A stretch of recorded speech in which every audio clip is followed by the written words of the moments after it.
Hi, everybody. I'm back. My name is Lisa Dublin. I'm a health and life coach. I help you to live, speak, and lead with confidence. And for the next couple days, I will be live every day at 6 a.m. Excuse this morning, the lights were not on. It's one of those mornings, right? But I'm here and we want to talk about a couple things. I'm hoping by the end of the 15 minutes or so that I'm going to be on this morning, that you have a sense of what you're going to be doing this week, what is important, and why. I want to begin, however, with what happened yesterday. Yesterday was the 13th of July, 2024. Did you guys see that the news that said that there was an attempted assassination of President hopeful Donald Trump? A couple things about that I wanted to talk about, and hopefully you can chat back to me. Let me know where you're coming from. Please come in. Please subscribe to the channel. Don't forget to subscribe. Hit subscribe so that when I do go live or when I post my podcast or so on, because there is a podcast, then you can get to know. So hit subscribe, share the live, let people know Lisa's here now. I'm no longer on Facebook and no longer anywhere else. There's power in focus, and that's what I hope to prove by raising those numbers. Like even from yesterday to today, every day I get subscribers, right? Let that be you today. Subscribe to Basement Chronicles, the channel. Okay, so did you see what happened yesterday? That Trump was at a rally in Pennsylvania and there was an attempt, a 20-year-old young man attempted to assassinate him. It's all very murky. There are lots of questions. I woke up to this because yesterday I took a nice long rest and I woke up about an hour after this assassination attempt had happened. And I just checked the news feed and I was like, oh my goodness, what's happening? And there was Candace Owens on YouTube talking about all of the holes, what was happening, how could this happen when Secret Service was there. There was also an interview by somebody who from the BBC. I think that was the original interview of some a witness saying that they literally saw the man crawling up on the building where he shot from, and they alerted the security officials and nothing was done. But shortly after, this man took shots at Donald Trump and other people. One person was killed, two people were injured. Shortly after, he was taken down. So there are lots of questions that arise. But what am I looking at it from? Several lenses. First of all, I guess the Christian lens. I also heard I was talking about Tommy Arami yesterday. Remember, I was talking about him. Go watch Saturday Spy if you have not already, where I was speaking about this prophet who I follow called Tommy Arami, who had prophesied and predicted that there would be an assassination attempt. He did it back in 2020. And so it was brought back up yesterday to let people see, hey, God is still speaking to people. So I followed him yesterday, and he was talking about, the fact that he had seen that assassination attempt and that he had also prayed at that time publicly that there would be angels protecting this presidential hopeful at the time. Okay. And of course, well, no, he was 2020, so that he was already the president. But, again, it said to me that sometimes, not sometimes, all the time, we need to be praying for God's protection. I think my views towards Trump are changing, to tell you the honest truth, and I'm not getting into politics. It's never been my thing. I think, God is in leadership, God is in government. That's how he set it up. And we should not be like apolitical. We should have pick a side. And I think my views are changing, but enough of that. But what about you and when things happen? What about you and accessing the protection of God for yourself and for your family? Is it something that you do all the time?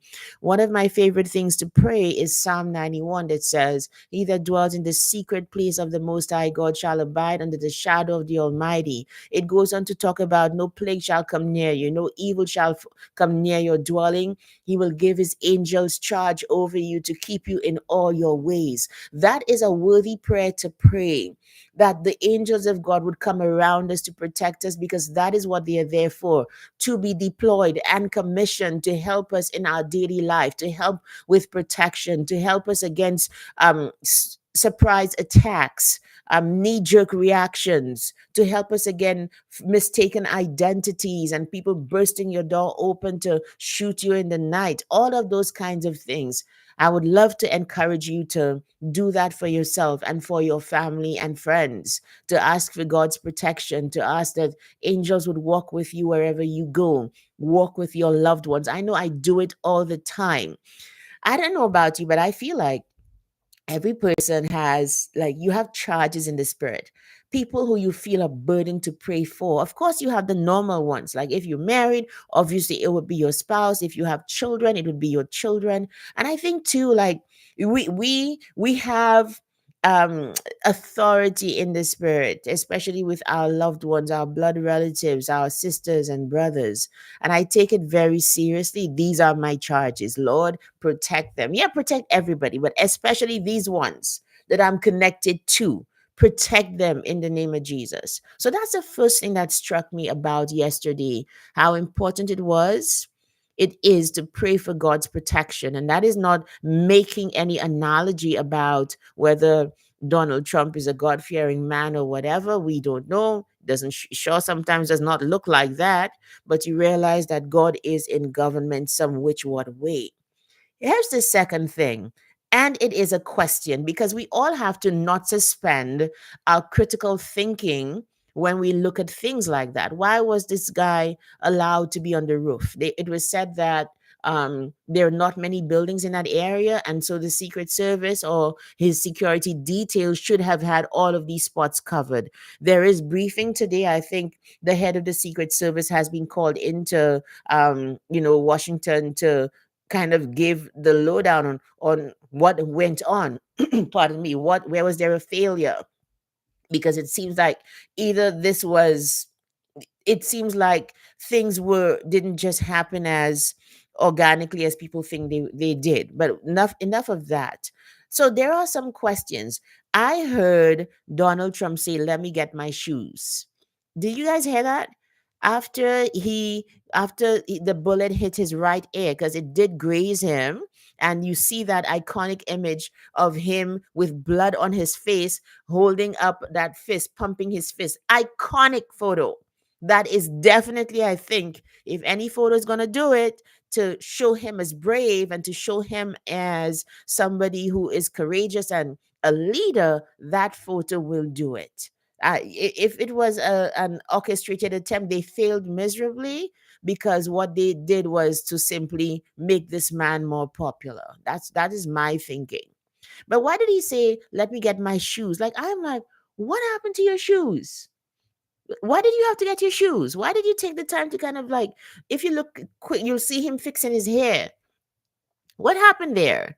I understood that the Secret Service, they are trained to pile on the person who's the candidate, pile on the president or pile on whoever they are protecting when these things happen, and that's exactly what they did. So he got shot, somebody got shot, then Donald Trump got shot in the right ear, and then you just see the Secret Service piling on him, and then maybe it was in that kerfuffle that his shoes came off. I don't understand it. Like, what happened to your shoes? Just what happened? So these are the critical questions that I feel like we need answers to. What happened? How come you guys didn't see that this was going to happen? How come you got no wind of this person? You were told that there was somebody on the roof. Nobody checked it out. What happened? Anywho, so I was also looking at this from the lens of a speaker, the lens of somebody who's very authentic and teaches people,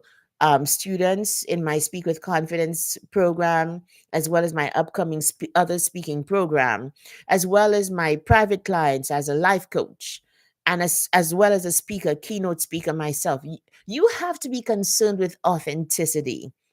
And I looked at what happened with Donald Trump yesterday, and I don't know if you can orchestrate those moments. You just simply, I feel like, as a speaker, as somebody who is growing in the public eye and doing my business publicly on these platforms, one of the things that I pray for is that I would be able to seize those moments when they come, not moments when I'm in danger. I'm not speaking about that. Absolutely not. You don't need to be in danger for you to have moments of authenticity that really show what who you are in a you would want it to be in a positive light.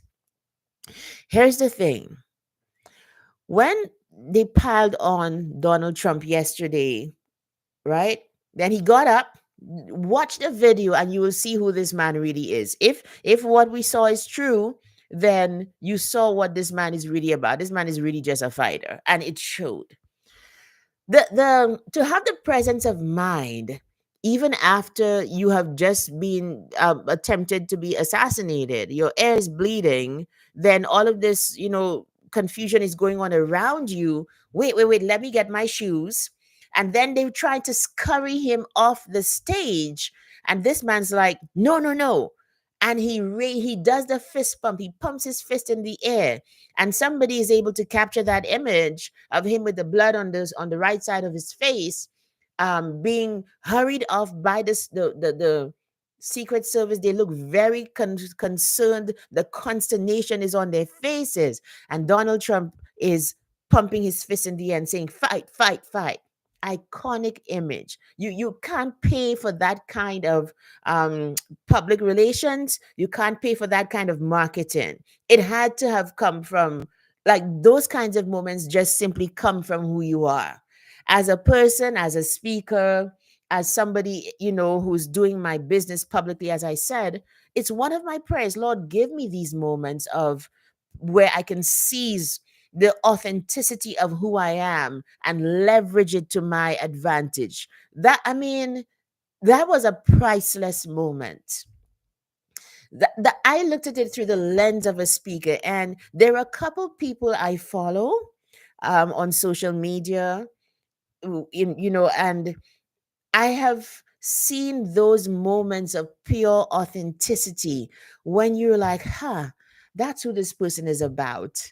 And you smile, and you probably I hope you've seen some of it with me, because it's not that I'm unfiltered. Don't get me wrong, I am not unfiltered, but I'm true to who I am in every moment as much as possible. There's a difference. Unfiltered is anything that comes in, you say. No, I'm a little too elegant for that. No, I think there's a time and place for everything. But when there is a time and when there is a place, you want to show up as yourself as much as possible, as much as possible.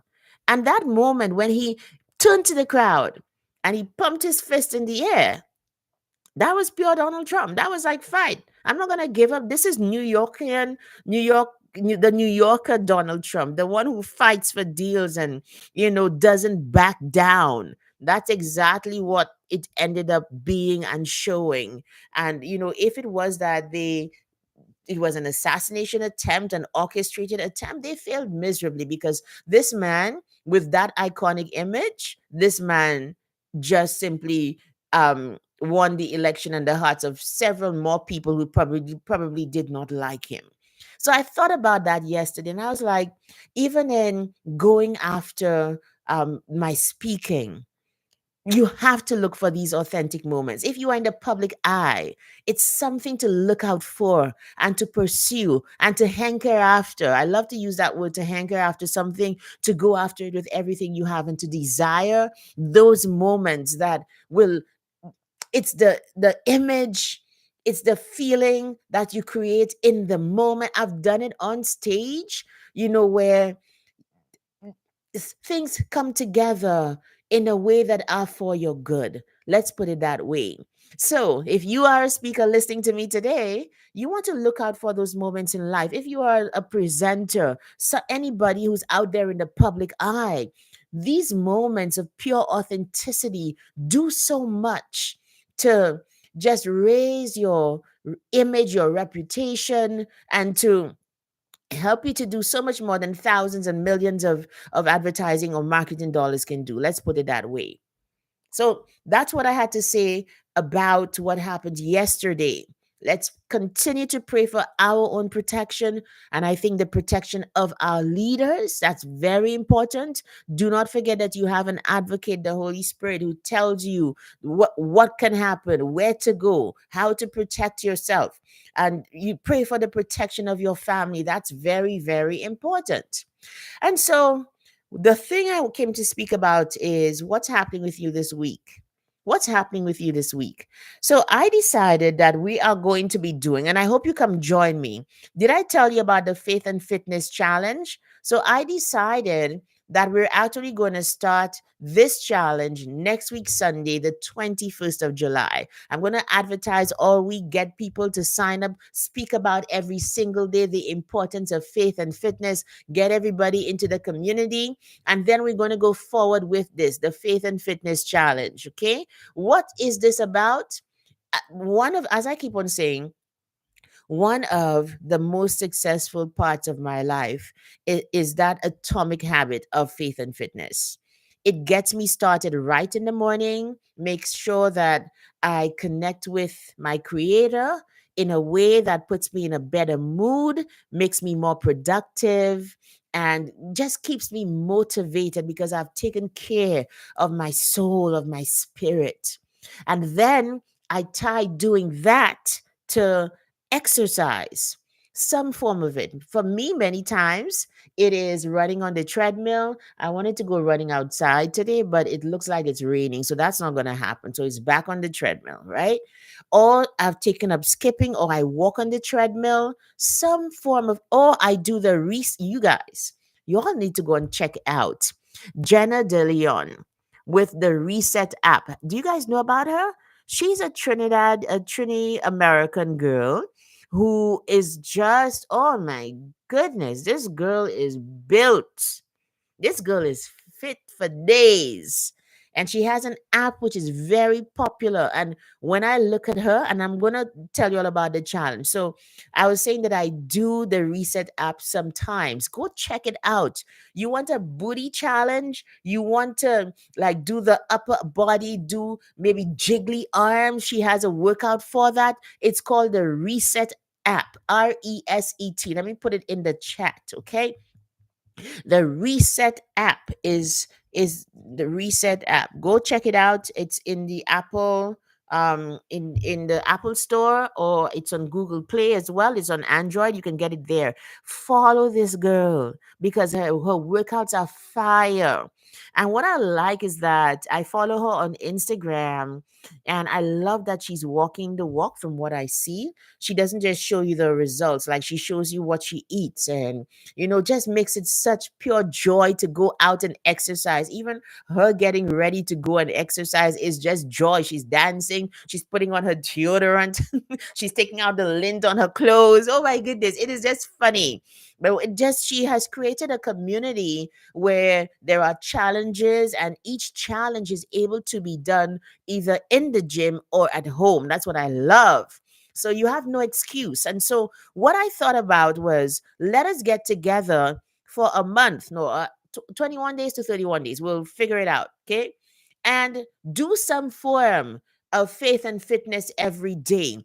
A couple things will be happening when you do that. If you're not already the person who's into exercise and faith, then you're going to learn a couple things.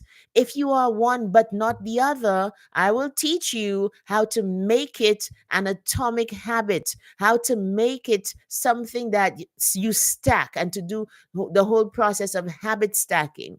Habit stacking, according to James Clear in the book Atomic Habits, that's where I first started all of this in back in 2020 during the pandemic, and it has changed my life and changed my body and put me in maintenance, helped me to just really keep up with the exercise bit, to keep up with my devotions, and just getting to know God and continuing along that path.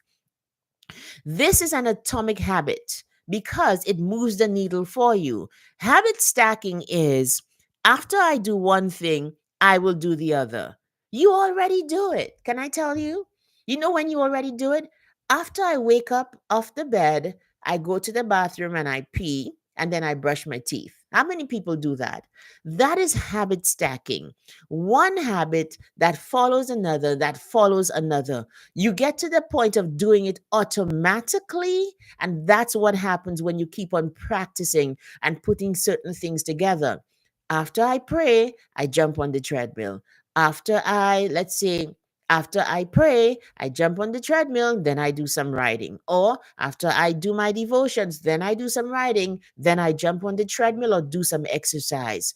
If you are struggling with exercise, the Faith and Fitness Challenge will be for you. Watch out. I'm going to put it on YouTube. I'm going to put it everywhere. We start on the 21st of July. That is next week, Sunday. You don't want to miss it. Get ready. Get ready to be able to, okay, what do I want to accomplish? If you are the person who already knows God and you have a relationship, that's going to be easy for you. I do know there are so many people who know Christ, Christians, have some form of faith, but are not taking care of their temples. You're not eating right, you're not exercising, you're too sedentary, but Jesus is Lord. Jesus has to be Lord of your body as well. Okay? No, he does. The two things go together. Okay. And so in this challenge, every single day, I'm going to send you a short video encouraging you of the reasons you should continue. Right. I'm going to send stuff for you. You're going to be in a community. I'll send the emails. You'll read them. You'll open them. There'll be a video to encourage you. Do some form of it every single day. And by the end of the challenge, it might be a little more of what you want your life to be like. You might have lost weight. You definitely have more energy. Your life is going to begin to shift because you would be doing this challenge of faith and fitness and tying the two habits together. You know, like every single person has a thing that is foundational to them. And even as a life coach, being out there, becoming that kind of influencer for my community, I realize when it all boils down to it for me, it's a couple things, but mostly this as that secret nugget to life: faith and fitness together. Put the two things together. Many people who are rushing off to the gym, they do so without first taking care of their souls. And what I have to say to those people is what I said to myself to be able to discipline myself to put the two things together. What shall it profit a man to gain the whole world and to lose his own soul? So you're taking care of this body. You're doing all the things, the amino acids, the BCAs, the creatine, the protein powder, the exercise, the 10,000 steps. And you have not taken time to say, thank you, Lord. Thank you for making me. Why did you make me? What do you want me to do today? Hello, God. Not even that. But you're going to rush out to the gym or rush out to run before doing the thing that is most important, which is to spend time with your creator because he made you for a purpose. He made you for a relationship. He made you to do great things that you can't do without him. Listen to the live from yesterday. On a Saturday, I'll be doing Saturday Spa, and that is coming out of just like a time to crush on God, time to take your time in God. So it's going to be a little longer and all of that. Okay, folks, my time is up. I will be here tomorrow morning, same time, 6 a.m. MST. I'm in Edmonton, Alberta. That is Mountain Standard Time. So I want to encourage you to subscribe to the channel, share it, like it. Can you do that for me? Share the broadcast, the stream, sorry. Please share it. Please send this link off to 10 of your friends right now. Send it off to people who might be like, why aren't you sending this to me? And then you'll be like, check it out. Show up tomorrow. She's talking sense. Come, let's join. Let's be inspired for the day. Okay, so do that. Share it. Please like the video. And I'd love for you to subscribe because Basement Chronicles is so much more than the live. There's a podcast that comes out every Thursday. You don't want to miss that. You can just binge listen to all the podcast episodes right here on the channel. If you subscribe, every time I upload a video, upload a podcast, guess what? You get a notification. So make sure you enable the bell.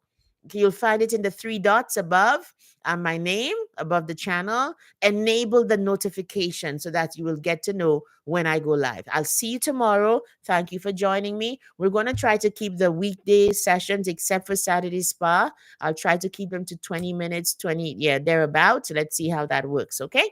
Bye, everybody. And I will see you tomorrow. Bye.